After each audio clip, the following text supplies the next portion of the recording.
शिव का एक रूप है जगत गुरु शिव का रूप। जब भारत देश में संकीर्णता, अज्ञानता और रूढ़ियों के पास से ये बंधा हुआ था, कहीं भी कोई रोशनी की किरण नहीं दिख रही थी। पूरा विश्व अध्यात्म के संक्रांति काल से गुजर रहा था। उस काल में सन 1980 के दशक में शिव के शिष्य साहब हरिनानंद जी ने आवाहन किया जगत के लोगों को कि जगत का एक एक व्यक्ति शिव का शिष्य हो सकता है, आइए भगवान शिव को अपना गुरु मानते हैं। साहब श्री ने कहा, शिव जन जन के गुरु हैं, मेरे हैं, आपके भी हो सकते हैं। मैंने परीक्षा की है, आपकी परीक्षा भी प्रार्थनीय है। उन्होंने प्रार्थना की, उन्होंने ये नहीं कहा कि मैं कह रहा हूं इसलिए मान जाओ। उन्होंने कहा कि मैंने पिछले 8 वर्षों में जब से मैंने शिव को गुरु माना, परीक्षा ही परीक्षा की अपने गुरु की। कहते हैं गुरु शिष्य की परीक्षा करते हैं, परंतु शिव के शिष्य ने शिव को गुरु बना तो लिया और शिष्य ही गुरु की परीक्षा कर रहा है। पिछले 8 वर्षों में साहब श्री ने देखा कि जो वो सोच रहे हैं सो हो जाता है, जो वो कहते हैं वो घटित हो जाता है। यहाँ तक कि जो उनकी सोच है दूसरों को शिव की तरफ बढ़ाने की, जो अंतः प्रेरणा जगी है उनके मन में, ये अंतः प्रेरणा कि अगर यदि विश्व का मानव, संपूर्ण मानवीय सृष्टि अगर अपना शिष्य भाव देती है शिव को गुरु मानकर, तो विश्व गुरु शिव को विश्व के मानव के अभ्युदय का भार, उसका उत्तरदायित्व लेना ही पड़ेगा। साहब श्री ने कहा कि मैंने देखा है शिव से सुंदर कुछ भी नहीं, शिव से अच्छा कुछ भी नहीं, शिव से बड़ा मित्र नहीं, शिव से बड़ा कुछ भी इस धरती पे नहीं है। शास्त्रों ने लिखा कि नास्ति सर्व समो देवो, नास्ति सर्व समा गति, यानी शिव से बड़ा कोई देव नहीं है, शिव से बड़ी कोई गति नहीं है। नास्ति सर्व समो रणे, नास्ति सर्व समो दाने, शिव से बड़ा कोई योद्धा नहीं है, शिव से बड़ा कोई दानी नहीं है। अगर महादानी कोई है भी तो शिव है। और साहब श्री शिव के शिष्य ने कहा नास्ति सर्व समो गुरु, शिव से बड़ा कोई गुरु नहीं। अगर कोई धरती पे गुरु है, उसका भी कोई गुरु है, उसका भी कोई गुरु है, तो सबसे अंत पड़ेगा, सबसे आदि होगा, आदि गुरु शिव।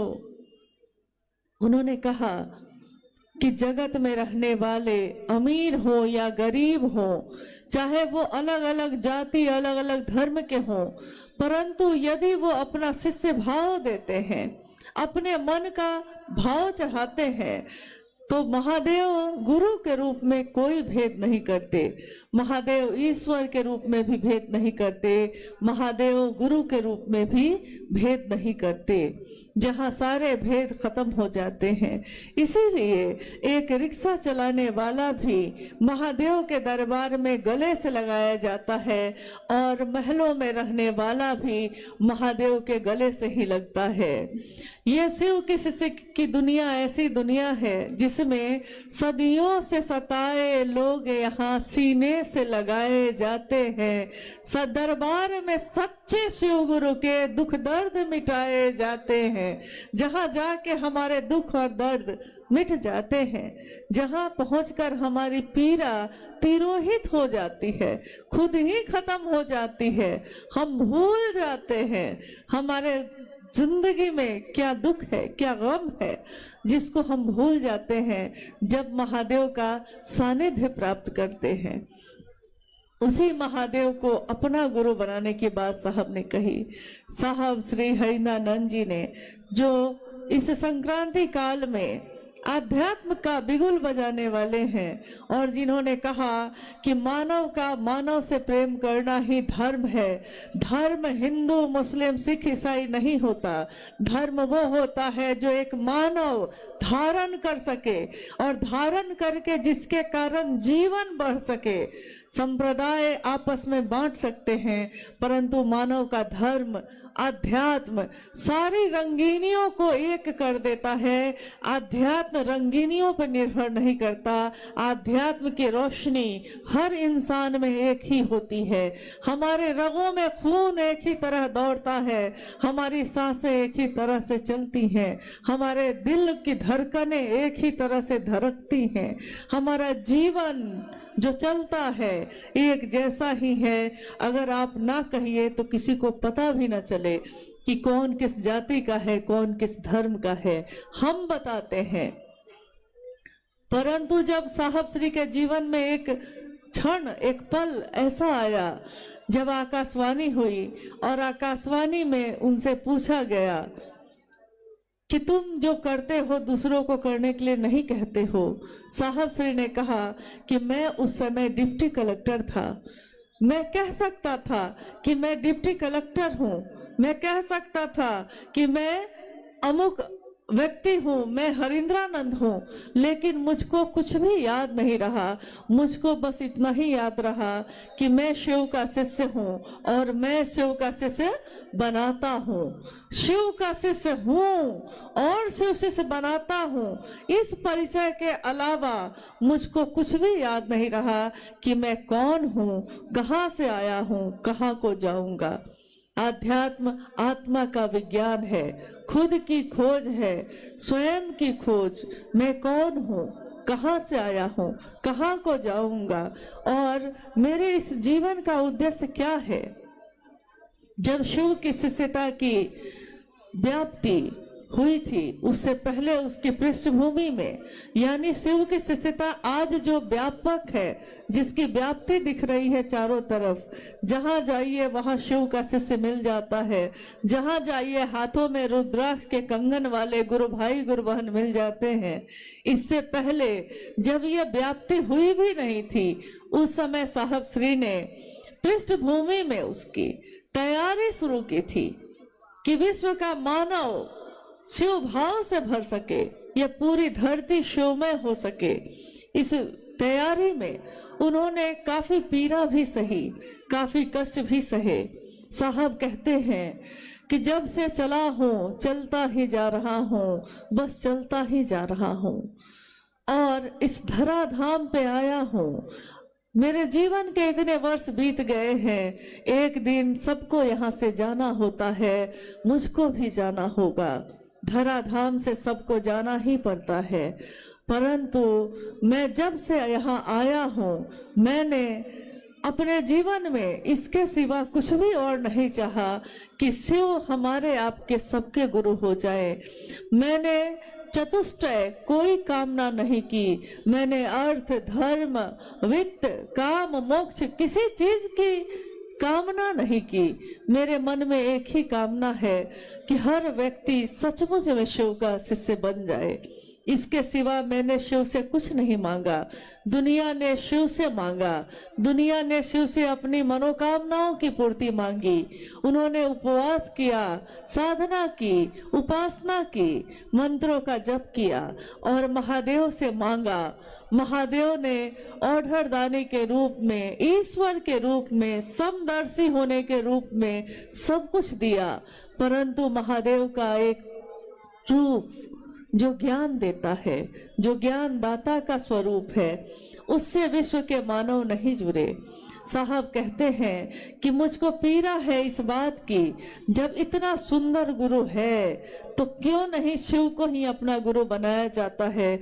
और गुरु कोई हो, चाहे वो शरीर में हो, चाहे वो शरीर से परे सूक्ष्माति सूक्ष्म स्वयं ईश्वर हो, गुरु भेद नहीं करता।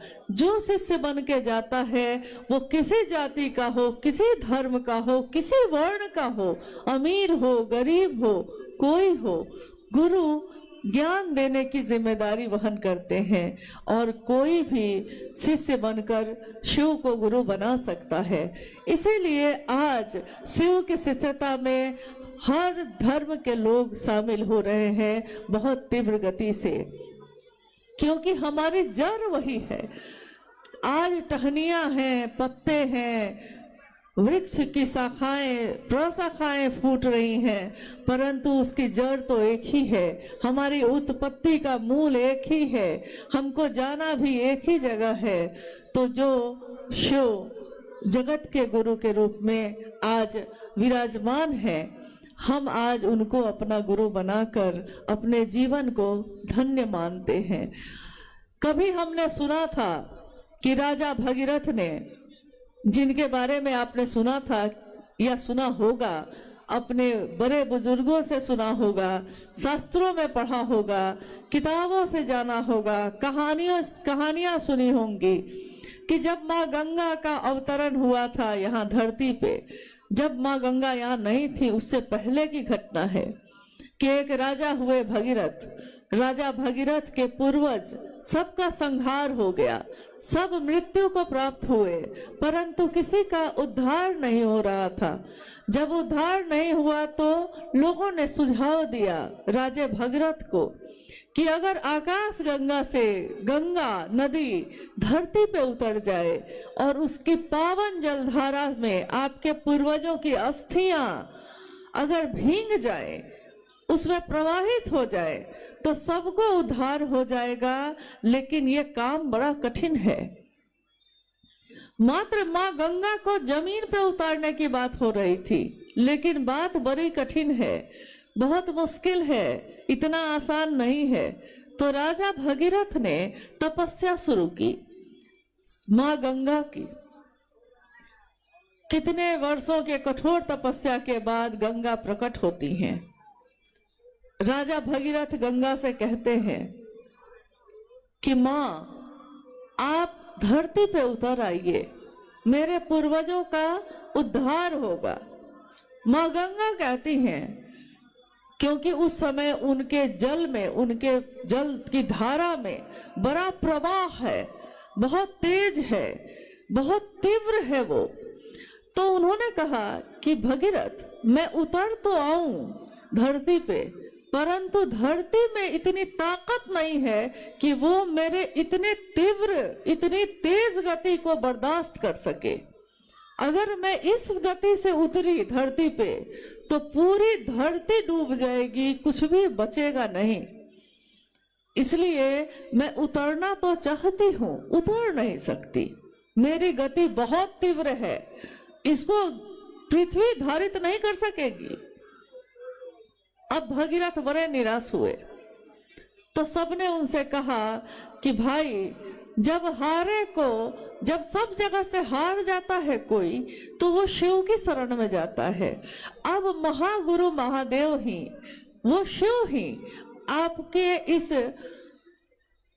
पीड़ा का समाधान कर सकते हैं, आप उनकी तपस्या करिए। कहानी है कि राजा भगीरथ ने शिव की तपस्या शुरू की।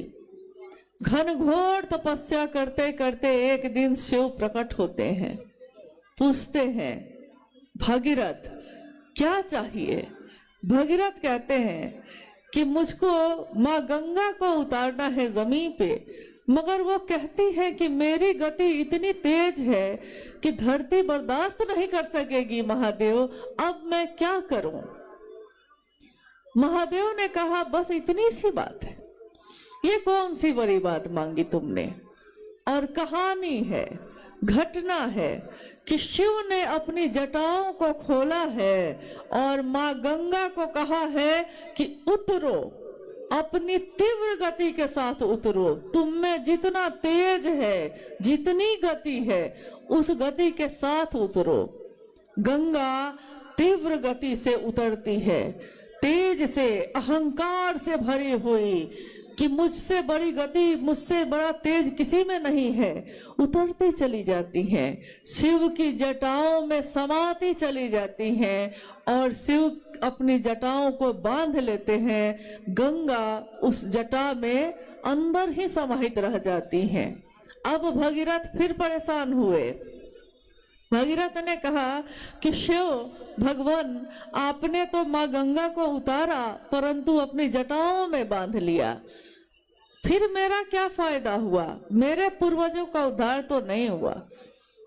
तो कहते हैं, कहानी है ये, कहते हैं कि शिव ने अपनी जटा का थोड़ा सा हिस्सा, बस थोड़ा सा हिस्सा खोला है और गंगा जो इतनी तेज से उतरी थी धरती की तरफ, धीरे धीरे धीरे धीरे पतली सी गंगोत्री में उनकी धारा है, पतली सी धारा धीरे धीरे धीरे धीरे धरती पे उतरी है और आगे जाकर बहुत चौड़ी होती चली गई है, लेकिन वो प्रवाह शांत हो गया है।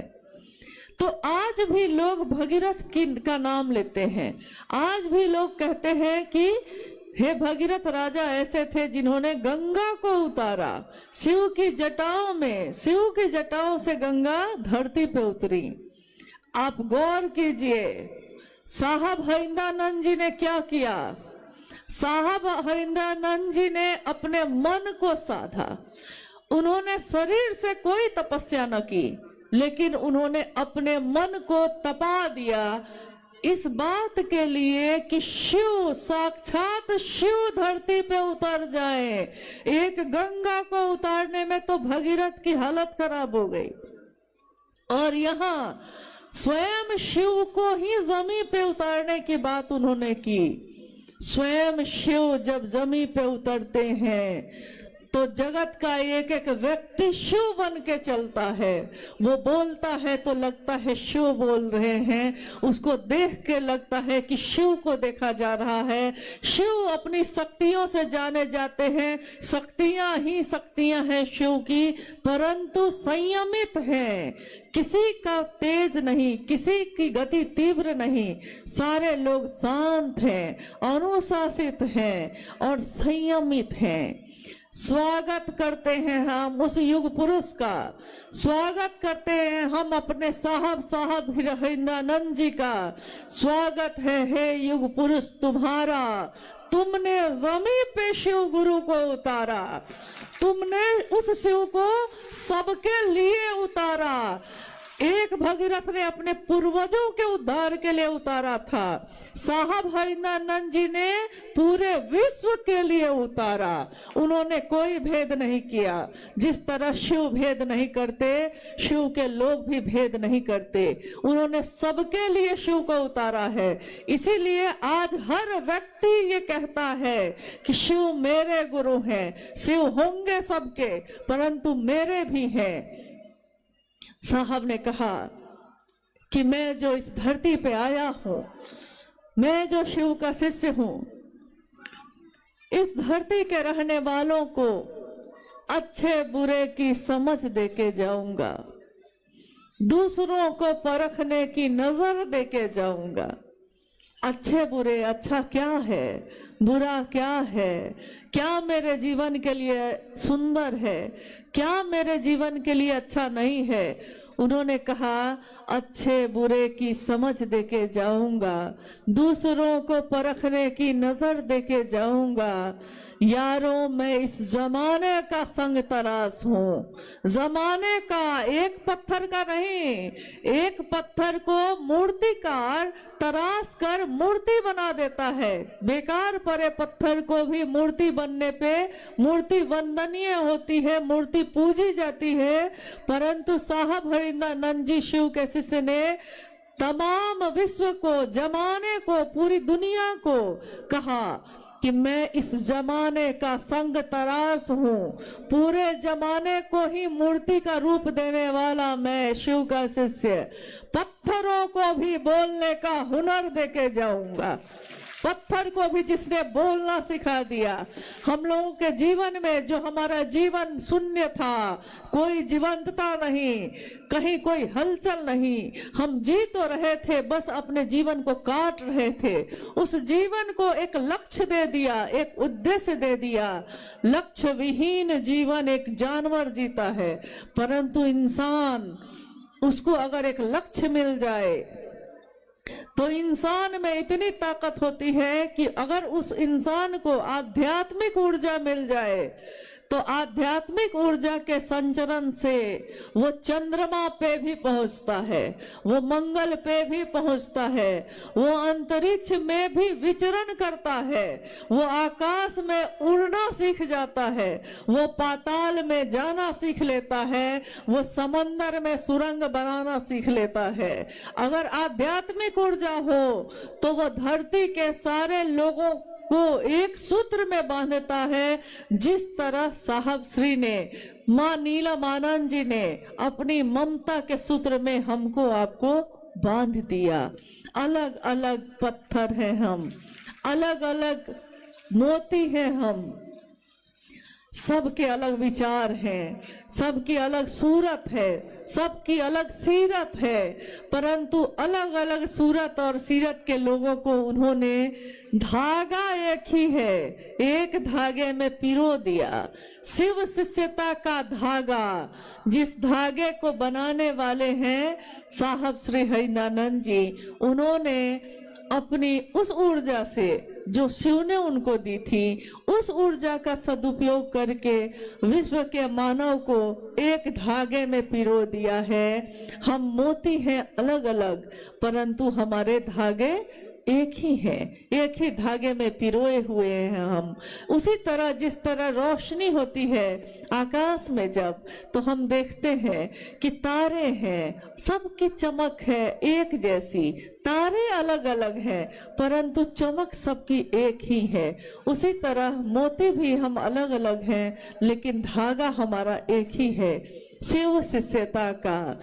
और शिव की शिष्यता मेरे मन प्राण में स्वस्फूर्त जागरण हो जाए, उसका जाग जाए मेरे मन में, इसके लिए उन्होंने दिया पहला सूत्र, जिसमें हम कहते हैं, हे शिव आप मेरे गुरु हैं, मैं आपका शिष्य हूँ, मुझ शिष्य पर दया कर दीजिए। अभी हाल में मैंने एक जगह सुना, सीतामढ़ी और मुजफ्फरपुर के बॉर्डर पे कुछ जगहों पे एक इक्का दुक्का लोग हैं जो लोगों को समझा रहे हैं कि साहब ने जो पहला सूत्र दिया है उसमें हमको बोलना है, हे शिव आप मेरे गुरु हैं, मैं आपका शिष्य हूँ, सब शिष्यों पे दया कर दीजिए। तो मुझको याद आया, जब किसी ने ये कहा तो मुझको याद है कि साहब श्री ने अक्सर ये बात कही कि तीनों सूत्रों के निरूपण में जो मेरी अनुभूति है, मैंने तीनों सूत्रों के माध्यम से दिया है, तीन सूत्र में या शिष्यानुभूति जो मैंने लिख दी है, आओ चले शिव की ओर जो मैंने लिख दी है, साहब श्री ने कहा उसमें एक बिंदु, एक कॉमा का परिवर्तन करना भी विनाशकारी साबित हो सकता है, क्योंकि अर्थ बदल जाएंगे। अगर वाक्य बदला तो उसके अर्थ बदल जाएंगे, और साहब ने जो वाक्य दिया है उसके सिवा उसका अर्थ दूसरा कुछ करना हमारे लिए हितकारी नहीं है, ये उचित नहीं है। इसलिए पहला सूत्र उन्होंने दिया, हे शिव आप मेरे गुरु हैं, मैं आपका शिष्य हूँ, मुझ शिष्य पर दया कर दीजिए। मुझ शिष्य यानी मेरे अपने बात हो रही है, मुझ में शिव का प्रकटीकरण हो जाए, स्वस्फूर्त जागरण हो जाए। इस जागरण के लिए शिव की शिष्यता में पहला सूत्र है। दूसरा सूत्र भी हम जब करते हैं, महादेव की चर्चा, महादेव की चर्चा की धूम है, महादेव की चर्चा में चर्चा महादेव के लिए की जाती है, चर्चा सुनी भी जाती है महादेव के लिए, कही भी जाती है महादेव के लिए। यहाँ कोई गुरु नहीं है, यहाँ कोई विद्वान नहीं है, यहाँ कोई प्रवचन करता नहीं है, यहाँ शिव के शिष्य जमा हुए हैं, शिव की बात हो रही है, शिव की चर्चा कहना और सुनना शिव के लिए होता है, ये तमाशा नहीं है। भीड़ इकट्ठी करना साहब का मकसद नहीं है, उनका ये मकसद नहीं है कि हंगामा खड़ा कर दूं मैं, उन्होंने कभी ये नहीं चाहा। इसीलिए शिव के शिष्य चाहे हजारों की संख्या में इकट्ठे होते हैं, लाखों की संख्या में इकट्ठे होते हैं, परंतु संयमित होते हैं, अनुशासित होते हैं, हंगामा नहीं करते, वो धीरे धीरे सहज बन के अपने पांव को रखते हैं। उन्होंने कहा कि दूसरा सूत्र ध्यान की अनुपम विधा है। ये एक ऐसी विधा है जिसको बोलने वाला जो बोल रहा है उसका मन भी अगर शिव के पास से हट गया वो बोल नहीं सकेगा। सुनने वाले का मन भी अगर शिव की परिधि से बाहर हो गया वो सुन ना सकेगा। तो बोलने वाले का मन भी, सुनने वाले का मन भी शिव की परिधि में रहना बहुत जरूरी है, अनिवार्य है। इसीलिए महादेव से दया मांगकर ही महादेव की चर्चा करिएगा, ताकि मेरा मन हमेशा शिष्य बनकर उनकी महिमा का गान गाता रहे। मेरे गुरु शिव सबके हो जाए, इसका काम हमारे आपके इस शरीर से होता रहे, इसी की कामना है। तीसरा सूत्र जिसमें साहब श्री ने कहा कि शिष्यता के भावांतरण के लिए शिव के गुरु स्वरूप को प्रणाम निवेदित करना आवश्यक है। शिष्यता का भावांतरण, इसका अर्थ होता है हमारा जो विचार है, अभी जो मैंने विचारों में शिव को गुरु बनाया है, ये मेरा स्वभाव बन जाए, मेरा शिष्य भाव बन जाए। मैं शिष्य का भाव लेकर जगत में उतरूं, व्यष्टि का नकाब हटाकर समष्टि की ओर चलूं। मैं जो एक व्यक्ति हूँ, मैं जो अमुक व्यक्ति हूँ, मैं शिव का शिष्य बनकर जगत में, समष्टि में, समाज में, दुनिया में उतरूं जो मेरे हृदय में है। अगर मेरे हृदय में शिव की रोशनी का दिया, शिव के ज्ञान का दिया जल रहा है, तो मैं उस ज्ञान के दिए को लेकर धरती पे उतरूं, समाज में उतरूं, ताकि समाज में जो आध्यात्मिक और मानसिक अंधेरा छाया हुआ है उसमें रोशनी लाई जा सके। वो अंधेरा स्वतः दूर हो जाता है रोशनी के आने से। अंधेरा रहता ही है, हमेशा रहता है, शाश्वत है वो, परंतु एक रोशनी की किरण आते ही तमाम अंधेरे दूर हो जाते हैं। जिस तरह परसों जब हम लोग पटना उतरे, रांची से पटना आए, पटना से मुजफ्फरपुर पहुंचे, परसों हम लोग जब उतरे तो चारों तरफ कुहासा ही कुहासा था, चारों तरफ अंधेरा ही अंधेरा दिख रहा था। गाड़ी जो चल रही थी उसकी रोशनी भी बड़ी मुश्किल से कुछ दूर तक दिख रही थी। और उसी समय से हम लोग मन ही मन इस बात की प्रार्थना करने लगे कि महादेव का काम है, पता नहीं महादेव की दया कैसी होगी, कैसे इस कार्यक्रम को निकाला जा सकेगा, लोग कैसे सुरक्षित आएंगे, लोग कैसे जाएंगे। कहीं मैदान में अगर थोड़ी दूर भी दिखाई न दिया तो लोगों को कितनी असुविधा हो जाएगी। तो मन ही मन हम सब ने महागुरु महादेव से प्रार्थना की, महादेव की असीम दया से आज सुबह से मौसम देखिए कैसा है। आज सुबह से अपने सूरज अपनी रोशनी को बिखेर रहा है। उस सूरज को धन्यवाद है जिसने शिव के शिष्यों की मदद की, जिसने शिव की शिष्यता की इस पावन जलधारा को और अपनी तपिश देकर और सुंदर कर दिया। महादेव की दया पल प्रतिपल चमत्कार के रूप में हमारे आपके जीवन में उतर रही है, परंतु हम देखना नहीं चाहते। हमारे सामने पल प्रतिपल हम जीवित हैं, सांस लेते हैं, ये दुनिया का सबसे बड़ा चमत्कार है। एक कैमरा जो सामने लगा है उसके लेंस की भी एक क्षमता है, इंसान के आंखों के लेंस की कोई क्षमता नहीं है। कोई कंप्यूटर, कोई मॉनिटर, कोई मोबाइल, उसकी भी एक क्षमता है। इंसान के इस दिमाग की अनंत क्षमता है, क्षमता उसकी सीमित नहीं है। एक धड़कन की क्षमता असीमित है, अनंत है। यानी महादेव ने जो बनाया है, महादेव से बड़ा वैज्ञानिक भी कोई नहीं, महादेव से बड़ा बुद्ध भी कोई नहीं, महादेव से बड़ा वैद्यनाथ भी कोई नहीं। और वो महादेव मेरे आपके गुरु हुए हैं। महादेव के इस गुरु स्वरूप की व्याप्ति हम दुनिया में कर सकें, इसकी कामना करिए। साहब और दीदी का आशीर्वाद सभी शिव शिष्यों के साथ है।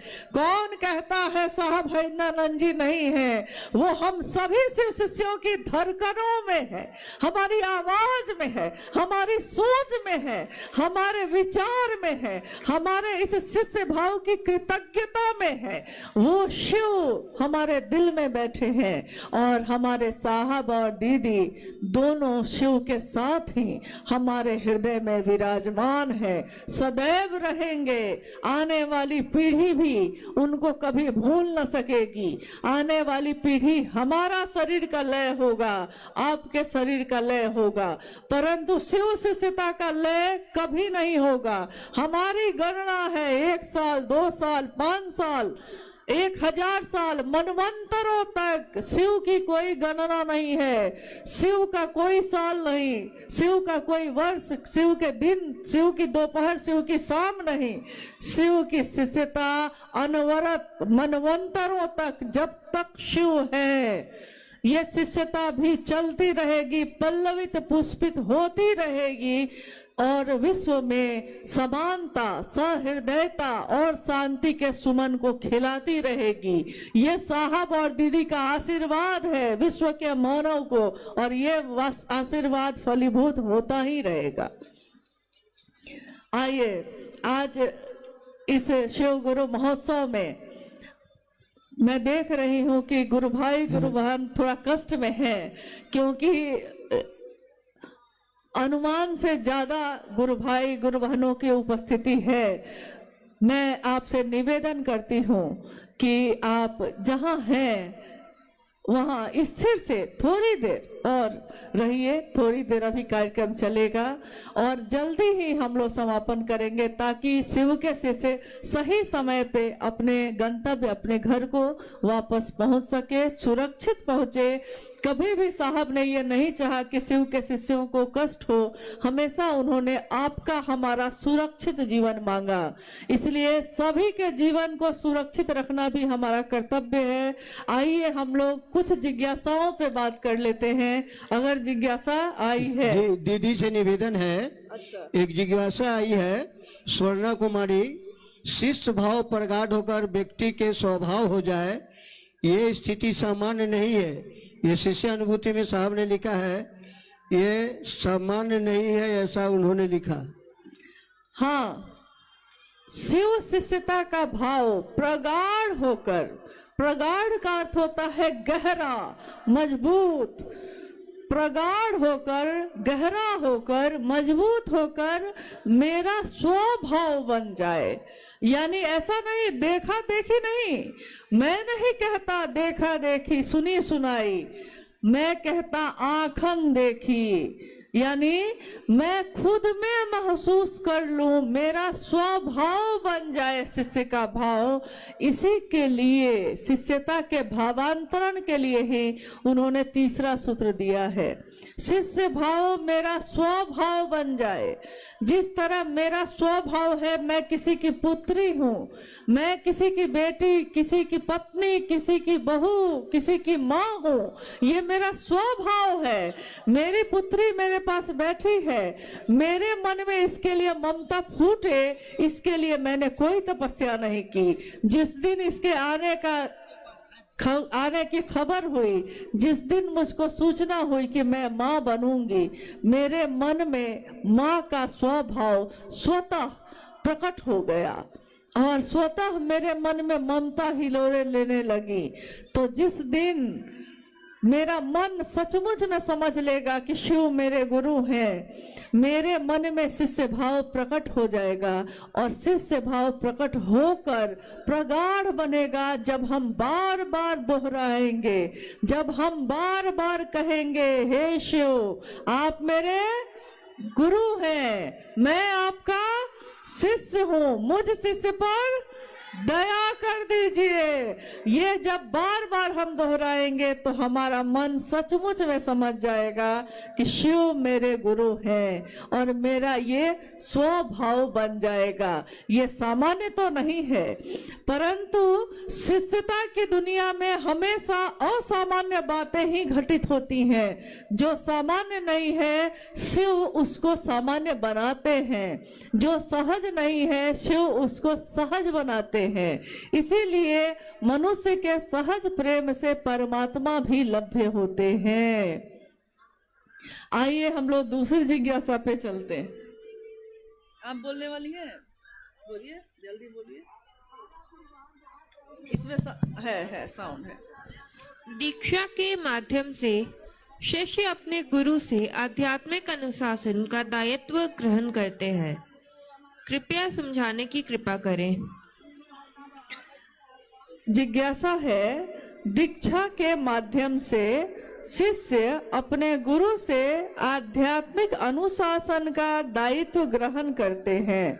कृपया समझाने की कोशिश करें।